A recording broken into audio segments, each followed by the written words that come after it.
Hello, and welcome to Educational Triage, where we discuss issues in alternative education. This is a discussion about teaching, by teachers, for teachers, and others who are interested in the alternative education world. We hope you find today's episode relevant, engaging, and useful. And if you do, please subscribe.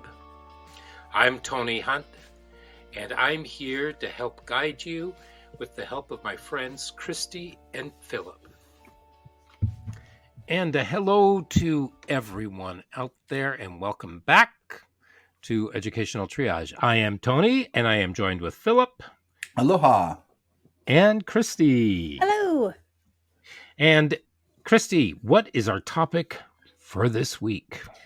Well, this one is timely, I would say, and it is why are so many teachers leaving education?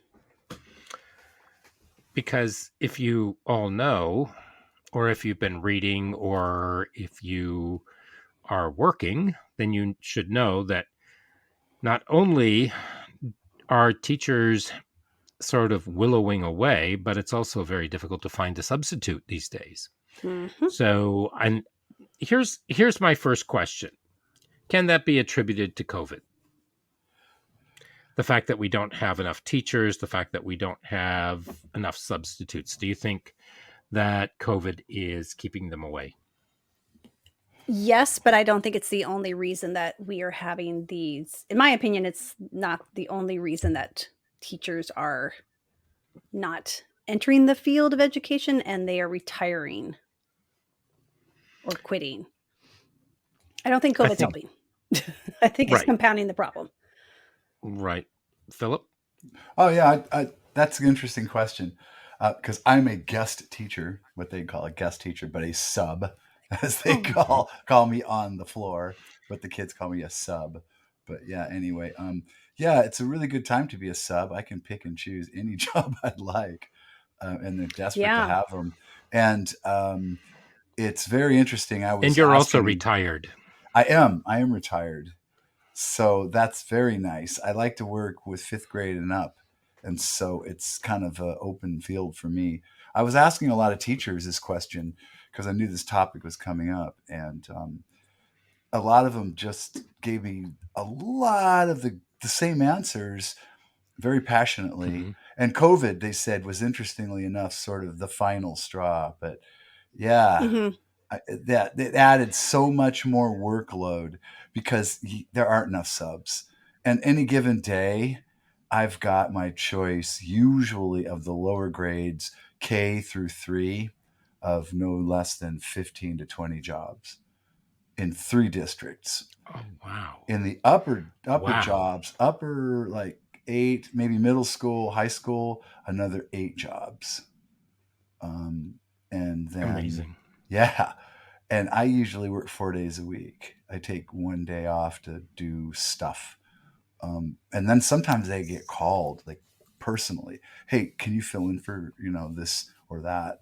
So that's really interesting too. Okay. So getting back on track. Yeah. Is it really hard for that? Yeah, it would be very difficult. It adds to the workload like no other. It's extremely difficult. So the substitutes is the workload hard to get. So my question is, what is this workload that everybody's talking about? What is the additional workload?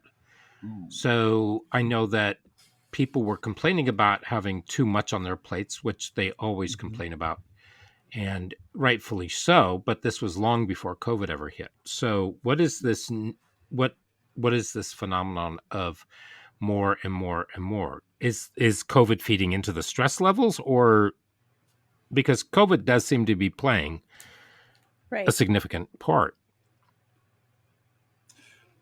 So it's like where to begin? I think long pregnant pause. Yeah, so there has been, I think, understaffing at schools has been going on for a while, right? And it's a big cycle, right? It's not just COVID, but you're asking teachers to go into a profession where you're working very long hours and the pay is not necessarily comparable to other professions that require the same amount of education, right? Like you have to go to school for at least 4 years to get your bachelor's, if not more. Well, in some states, But it's I think, expected that you get a second job, honestly. And that's kind of right, interesting. and many Yeah. teachers, Yeah. right, like you get your summers off is kind of a myth, right? Or you're getting paid um, for your For not summers off. And working. that's also not really true, right? You're getting paid for what you work, and then they chop it up into, like, which is about 10 months, and then they chop it up into 12 pieces Right. for the So let's year. say that Yeah, exactly. you make $60,000 a year, Right, and then they chop that into not the 10 months where you right. get $6,000 a month, but into 12 months, so you get 5,000 a month. Mhm. But you need to supplement that during the summers or even with evening jobs. Mhm. And yeah. Yes. And so I think that is hard to get highly qualified teachers to invest in college loans for that length of time, knowing that the pay is not really the most, it's not like it's peanuts, like, oh, poor me, but it's not as comparable as to other professions. And then also the workload that's being asked, when I first started, you just kind of focused on the teaching. I am just going to do my curriculum and I'm going to forge relationships with my kids, and I might do a little bit extracurricular or run a club or that kind of stuff. Hmm. But I feel now that what is being asked of teachers across the board is not, it goes well beyond curriculum and documentation and the paperwork and the time investment that's being asked of teachers. Um, I think that is, IEP meetings, team meetings. yeah, and then don't even get me started Let's on say, special ed oh, where it's like oh, you're doing special about ed, 3 forget about it. workloads. Oh, it's so Um, Hmm. many pieces of paper for special ed, this meeting, that meeting, peer review meetings, this meeting. And yeah, you do not have free time at all. You just don't get it. And people don't respect your free time because everyone's clamoring to get their job done. They're kind of scheduling in your free time, and it becomes a matter of high stress non respect. It's sort of like I really need Yes. to get my own time, but they're saying, yes, but I need you here now. Do it. Well, I did have a principal look at me the other day telling me that I should be taking a lunch.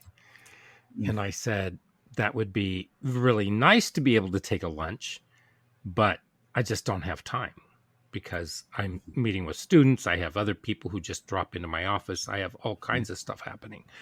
So, and they said, no, no, no, no, no, you need to tell them to go away. And it's kind of like, well, actually, those are my social interactions too, to be honest, because if they come into my office, then I have social interaction that I make into that's work, but we make that into social interaction. You're causing But me I do know stress that by there are some, dictating my self care. well, Yeah. in a sense, Yeah. yeah. right. In a, Yeah. s- yeah, because I just don't. And other people are saying, well, you really should. And it's like, don't should on me. It's, Yeah.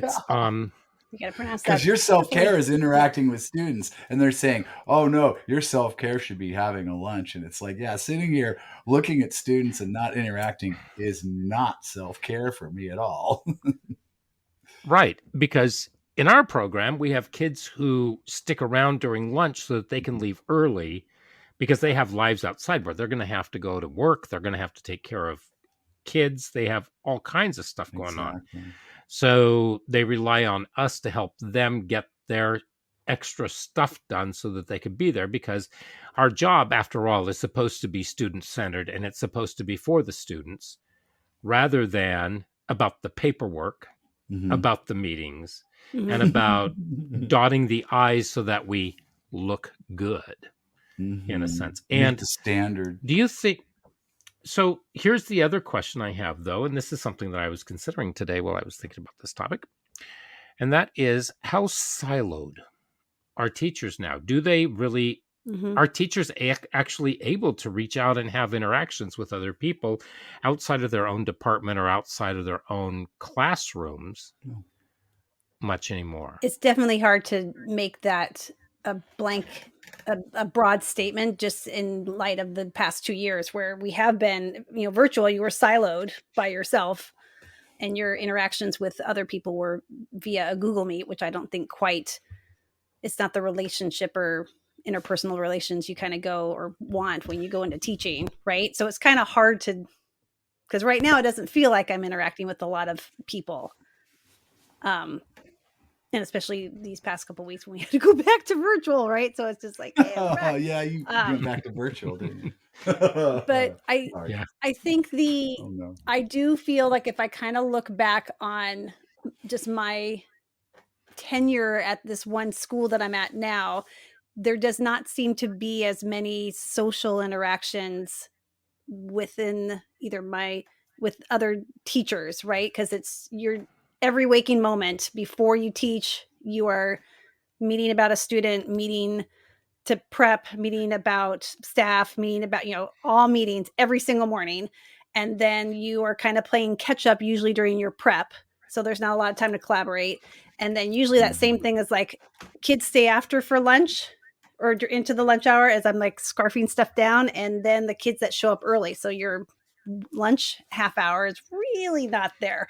And so Mm-hmm. I don't think that there is that mental health piece that was really kind of that little balance of like my workload is insane, but at least I got this chunk of time to kind of talk about non-work stuff with my coworkers. That doesn't seem to be happening as much, unfortunately, Mm-hmm. even with the virtual and the COVID. But I think it's just, when you kind of are asking about the workload, like just what's asked of teachers now Mm-hmm.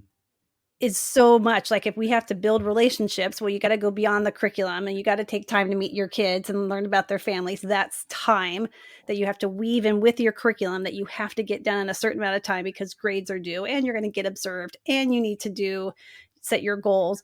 I think the one thing that's kind of changed of late that at least you kind of, not that you need the respect or the praise from the community or from parents and stuff, but that sometimes kind of helped. And that seems to be gone now publicly, that Mm-hmm. teachers seem to be a bit more vilified and like, either you're doing too much and don't do all that fluffy stuff and just go back to the basics. So then your job is being questioned, right? Or how you teach is being questioned, or you're not doing enough of the social emotional work and there needs to be Mm-hmm. more and you are not teaching enough of like the whole curriculum.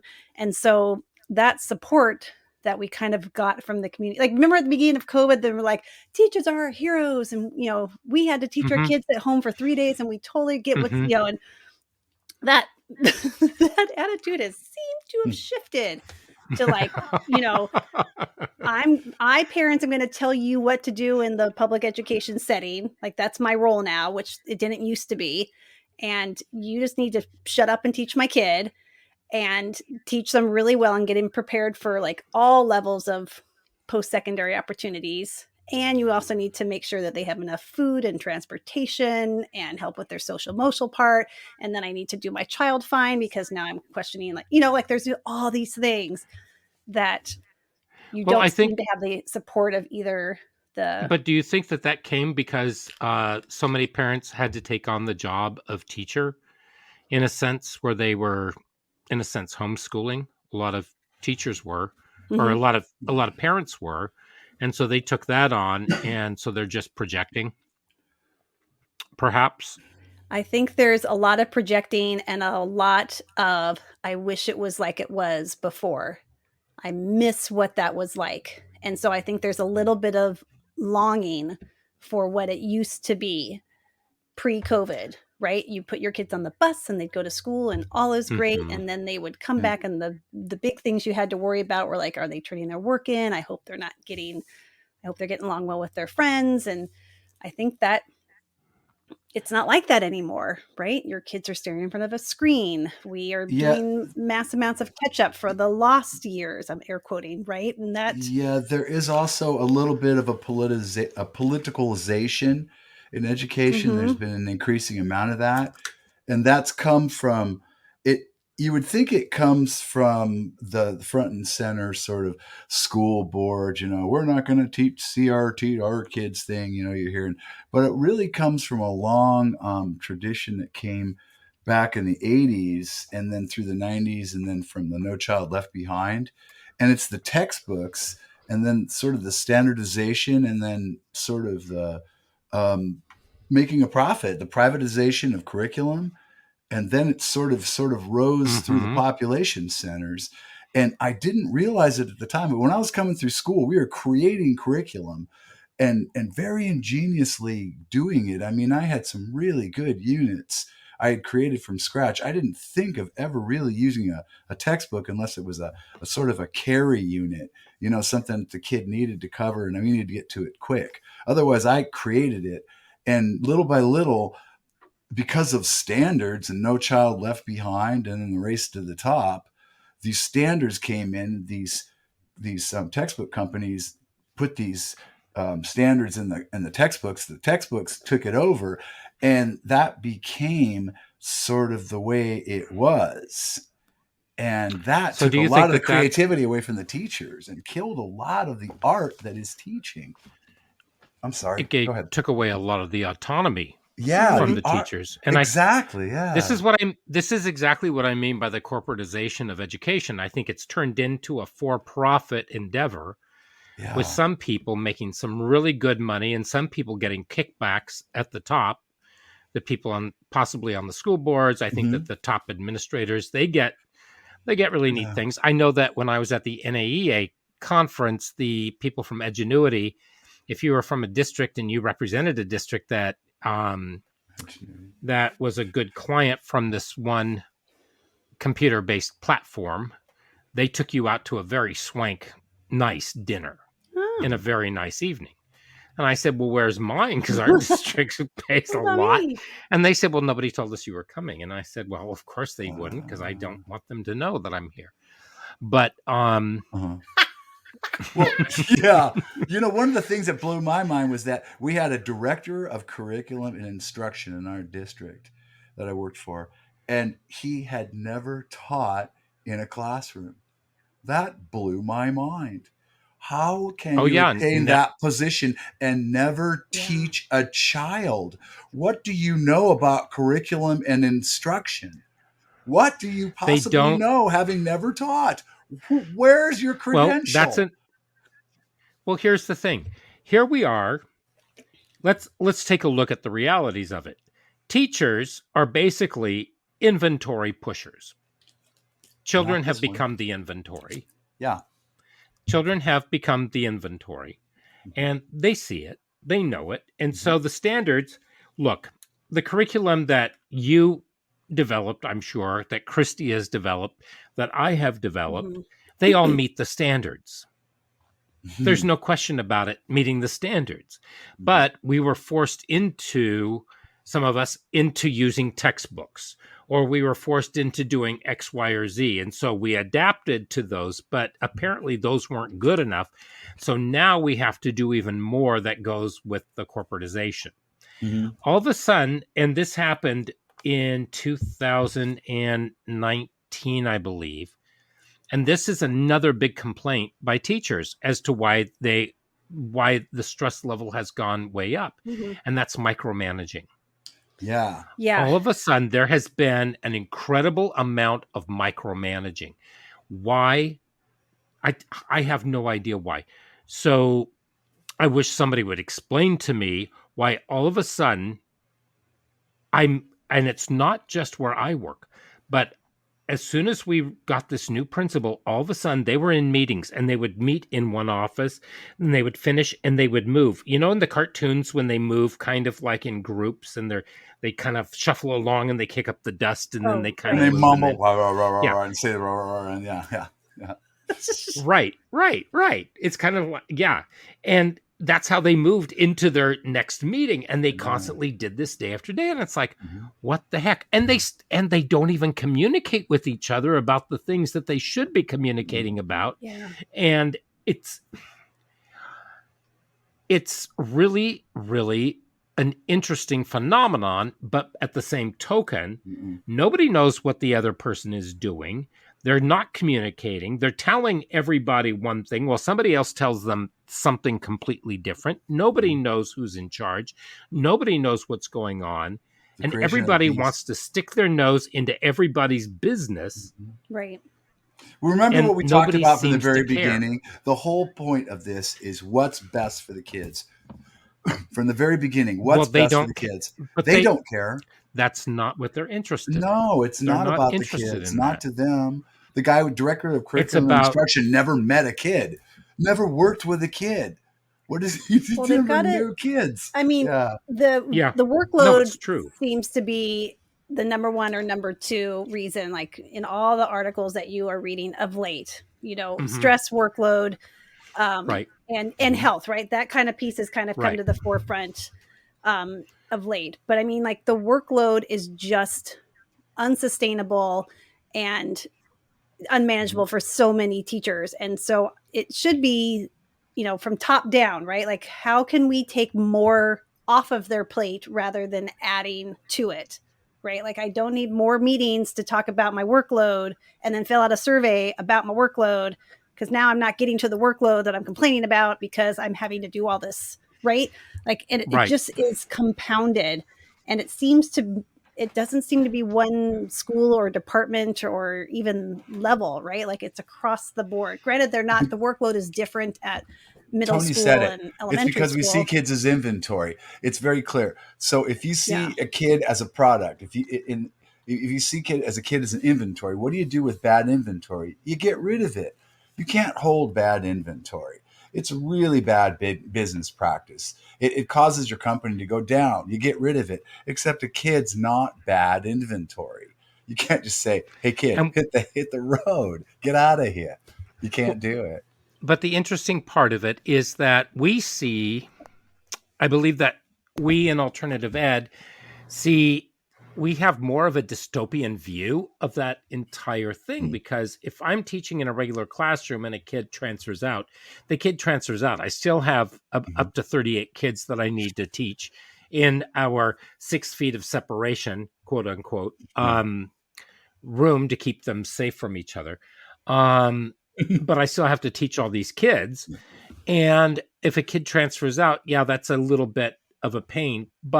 And I wonder about the kid, but the kid is gone, and I have nature abhors a vacuum.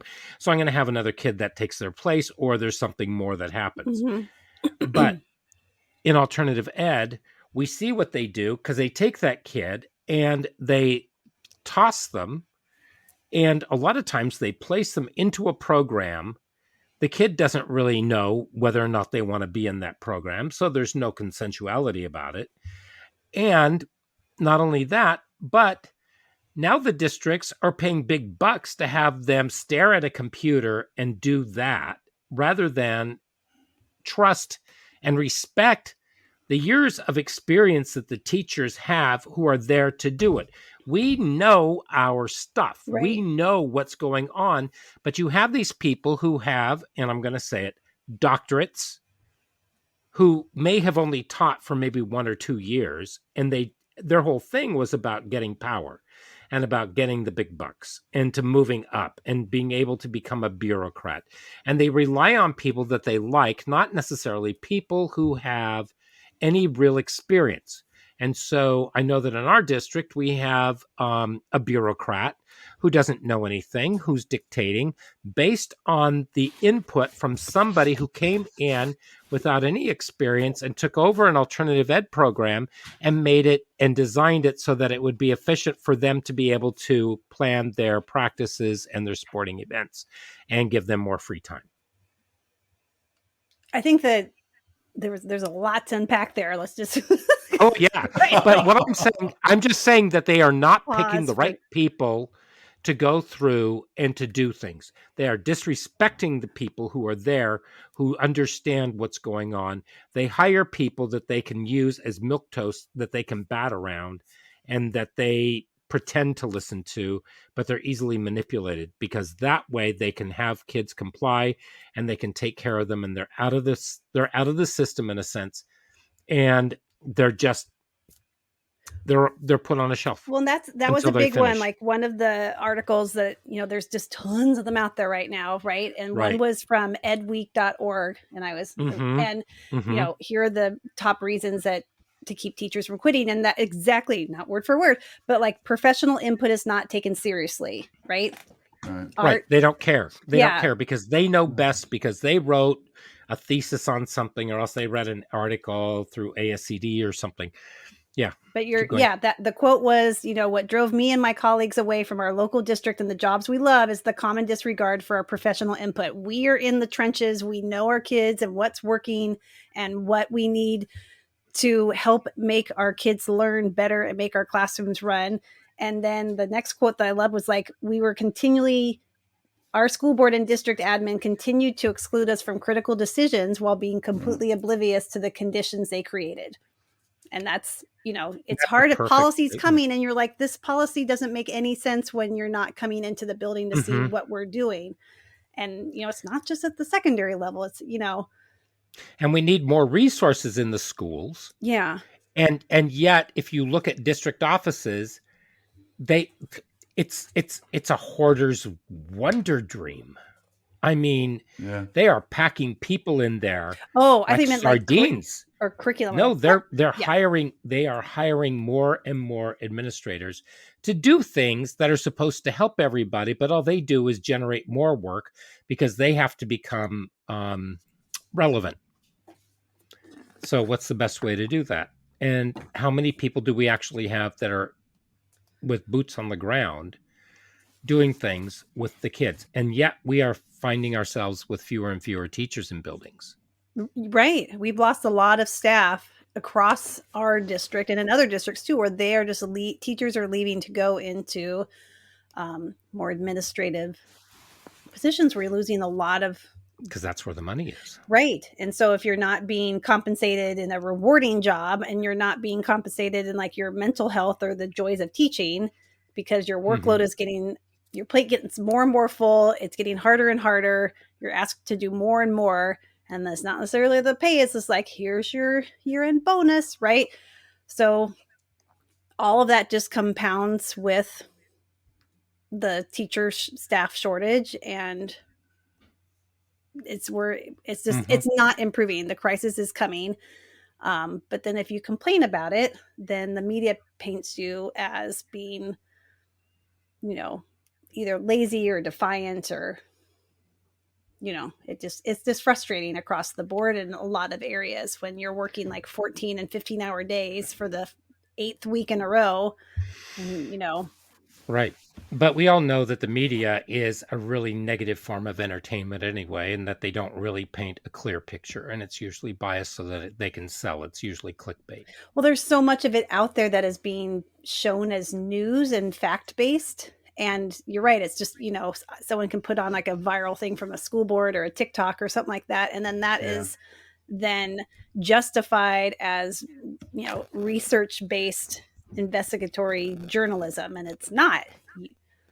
And so that's just, and there's many, and then you just feel guilty, right? Like, I shouldn't complain because like so much of us at our school are just doing so much to do.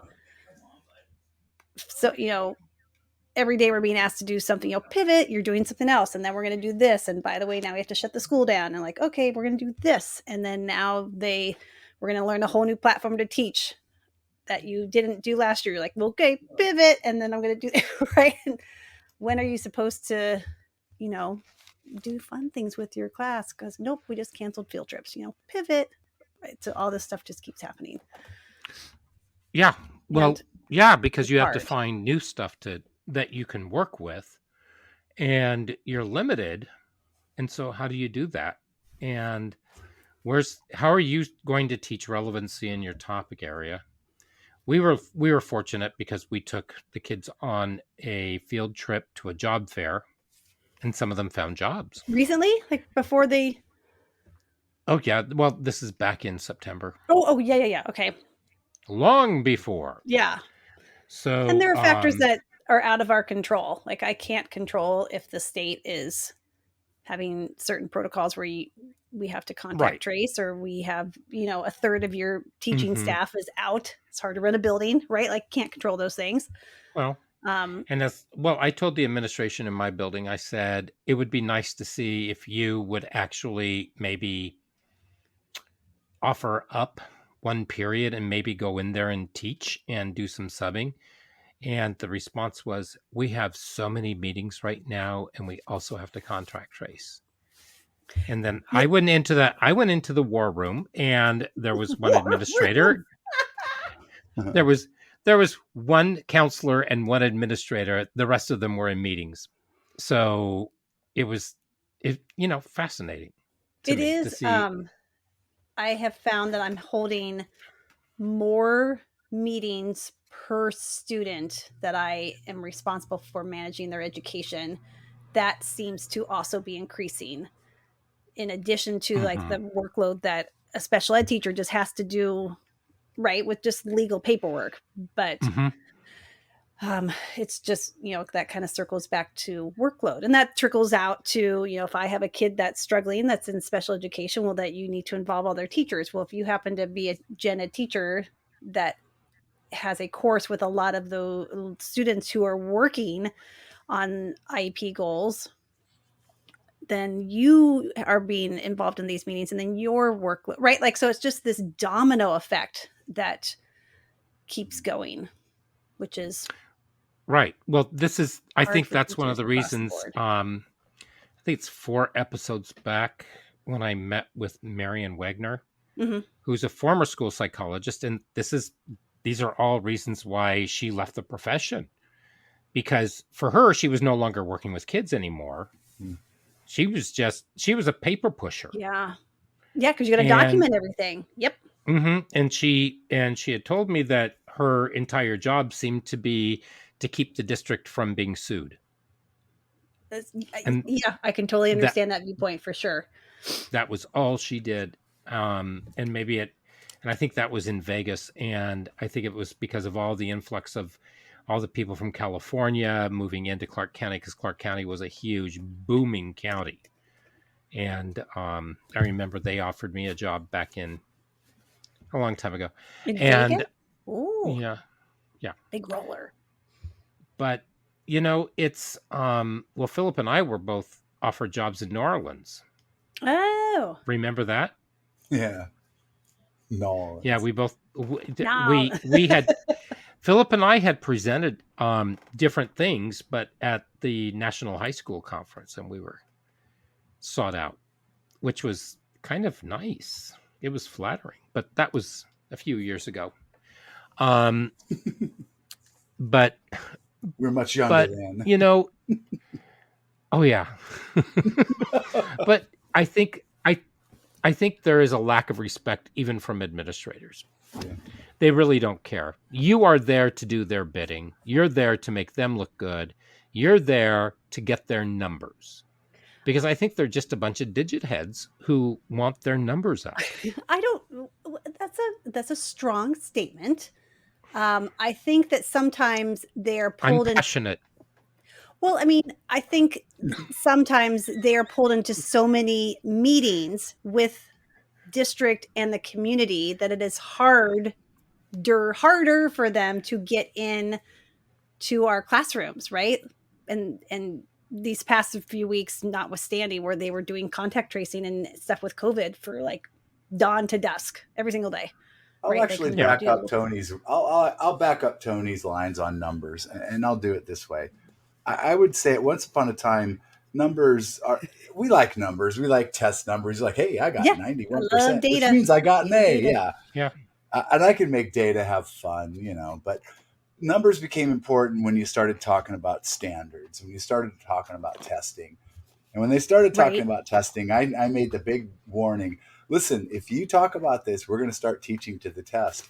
And people said, oh, no, we won't. And I said, oh, yes, he will.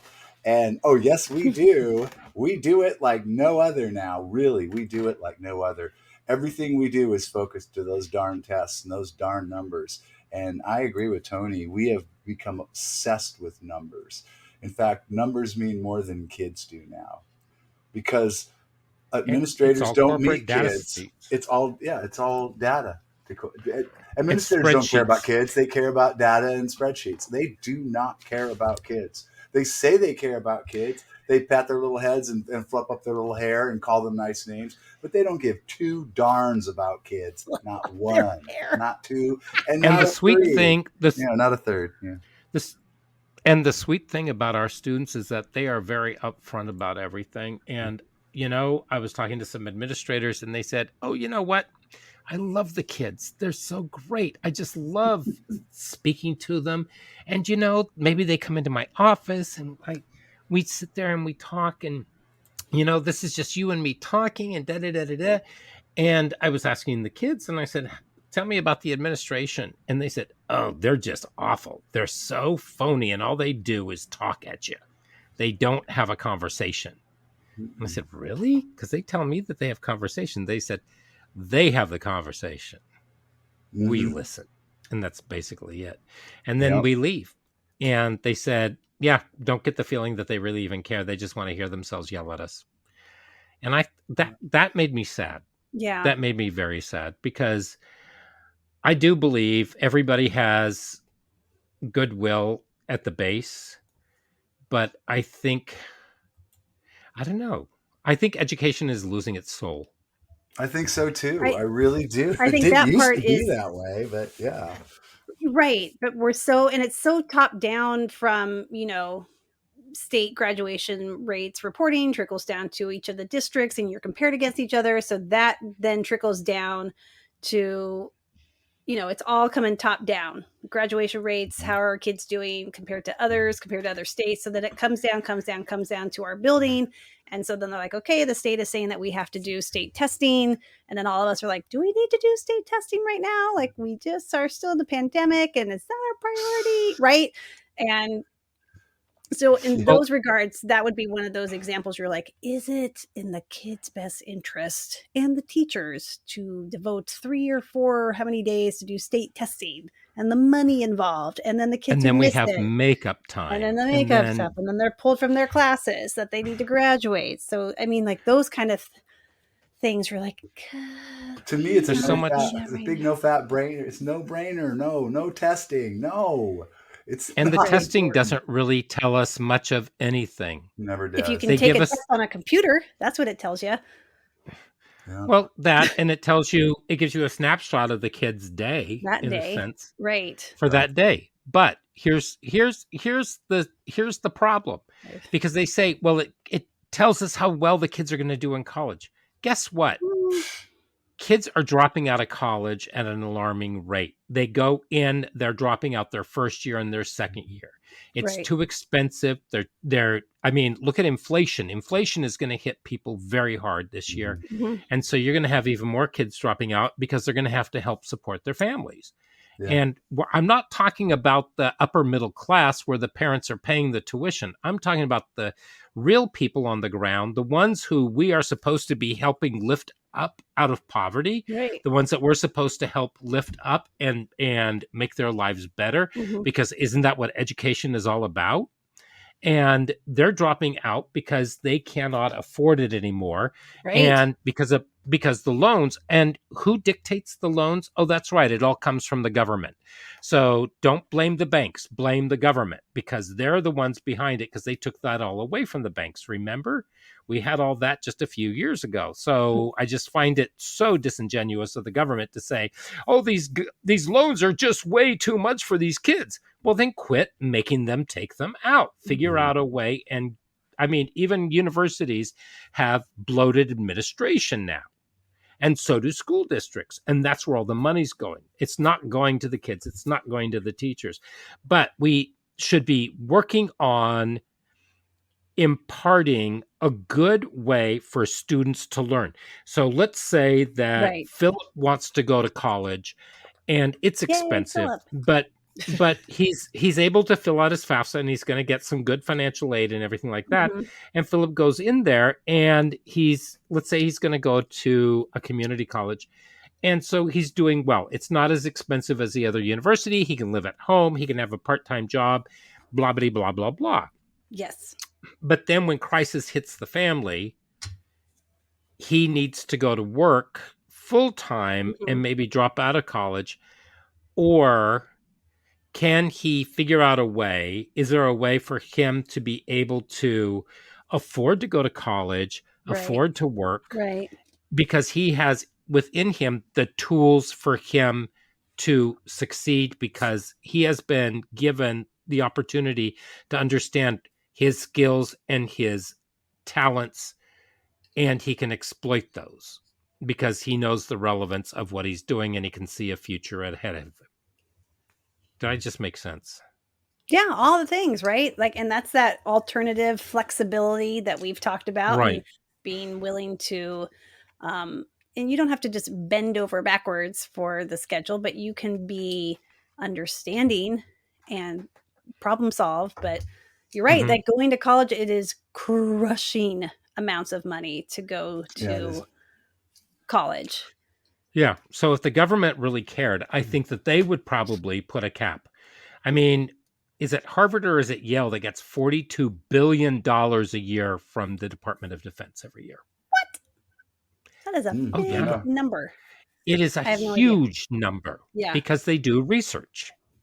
Their scientists do research. So, and it's all part of the military industrial complex and all this other stuff. But so it's, you're paying for a brand name. Well, you know Yes. what? I buy store name, and it's just as good as the expensive one because they're all made together in the same factory, really. And I think we had this discussion, and you were saying that it's about the contacts and it's about the connections that you can make at these places. Sure. But unless I am really needing to social climb that badly, I don't need to go to those Ivy League schools. I went to a state university. I loved it. I received an incredible education there from some incredible, very well noted people, and it did me very well. And I think that that was more important for me than to already pin myself up to something that to an ideal that other people have. And but the bloat of administration has really made it go up. Did I read it right when it said 1,500% or 5,000? I can't remember how much. It was a huge percentage. For how many are, Tuition. oh gosh, yeah. I mean, Tuition has gone up so much. I'm going to date myself when I say that it cost me $129 per quarter. yeah. What? Not anymore. Not anymore. No.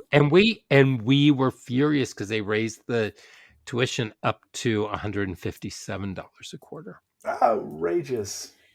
Yeah, I mean, as a parent who is currently paying college tuition for her son, it's pretty, the numbers just start to bleed, right? Because there's Right. just so many of them, and then like beyond, because it just used to be like tuition, room and board, and then you had to do your Hmm. books and then a little bit of food. And now there's just like fees all over the place that you can't even begin to understand what Right. they And are. but they have also become profit mongering because what do the secondary schools do? They feed the kids to these bigger corporations where they're supposedly going to be getting a better education. And is that education really all that great? How much is a textbook now? Jeez. 150, Yeah. $200 for a Yeah. paperback? I mean, it's ridiculous because now the professors write the books and then they get paid because Right, they force you to read those books. right. And now And they're all online. Like, I mean, you're not even paying for paper and, binding, right? right. It's digital. And the price is still going up. Although I my can't remember back who is said it, grateful. but Although what? My back is grateful for that. Those books were Oh, right. really Yeah. You heavy. don't have to lug them in a Damn. backpack. Yeah, God. exactly. Jeez. I mean, it Very was true. punishment, some of but those see, books. Yeah. Yeah, they were but I huge. but I think going to college is part of the rite of passage in many ways for Mhm. many of us. I think it was. And it was part about living and getting to know different people who Hmm. are outside of your scope while you're in high school and grade school, and getting to know different cultures and Yeah, I mean, opening their eyes. there's so many positives to it, and certainly grateful that my kid is there. And kind of circling back full circle is that, a lot of the professions, including ours, requires you to go. It's Hmm. just unfortunate that there And the isn't. districts don't even pay that much for your tuition in order for you to keep it up. Right. Yeah. And so if I you're going to think. have this a huge amount, and so there's a lot of, I can't even pull the names out of my head right now, but there's a lot of educational programs that are closing across the nation because they don't have Hmm. enough students in them. And Right. so that we're going to see that effect in, Hmm. quite a not too many years away, right? Because if you're going to come out with hundreds of thousands of dollars of debt, is teaching really the best avenue to get That's why your loan paid off? they're not new teachers Right. because of that. They're not stupid. It's not. There's no Right. And return Well, on your how long does dollar. it? right. Well, in Oregon, what does it take to become a student teacher? You have to have your bachelor's degree, and then you go into the School of Education, and then you have like a full year where you almost have to subjugate yourself to the tyranny of being an intern, in a sense, of an unpaid intern or a paying intern, which Mhm. Well, is well, which is probably $50,000 to $70,000 just in loans because you're not really allowed to work. Is that I went through a master's program, so I went through. It was an internship program, so I didn't get paid, but I taught alongside um, two teachers actually for a year. Then when mm-hmm. I graduated, I had a teaching certificate and a master's in teaching and a job by Oh, October. But okay. yeah, so Right. um, You know, people make a huge sacrifice to become teachers. And so Yep. it's really, I don't know. And I think that they're I think that the other big thing that people talk about is the lack of support. They don't feel supported at all, and they're Right. not supported at all. Right. No. Um, Yeah. That it. I mean, it's human nature to, at some point in some way, have the hard work you do validated, right? And you don't it want would to. be nice, It yeah. would be nice, and it does. A lot of it used back in the day when you're like, oh, what do you do? Oh, I'm a teacher, or I'm a special ed teacher. You're like, oh, thank you for what you do. Wow, that's amazing. That's hard work, and you don't really, now it's just like, oh boy, right? Like I've got a Yeah. teacher, like yikes, right? Like they're it's pity. I don't know. It does. I do feel I have to take a little step back because the past, God, we're going on our third year, right? Our third calendar school year, right? Of this insanity where I feel like I'm just fingers on the edge of a cliff the whole time. Um, Yeah.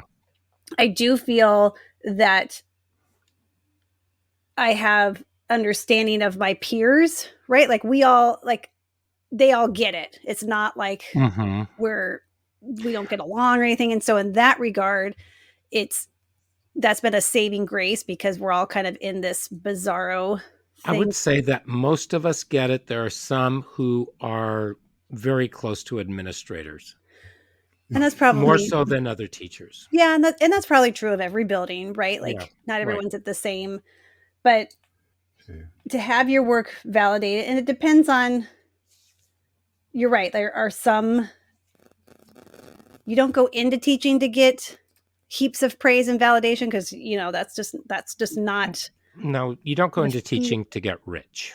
right. No, that is, the yeah. joys of teaching, there are tons of them, but right now it just seems that I'm missing them because I'm so frazzled and stressed out to get all these other Hmm. little, I shouldn't say little, monumental tasks and things done in order to just keep those little fingers on the edge of my cliff so I Now, can't let go.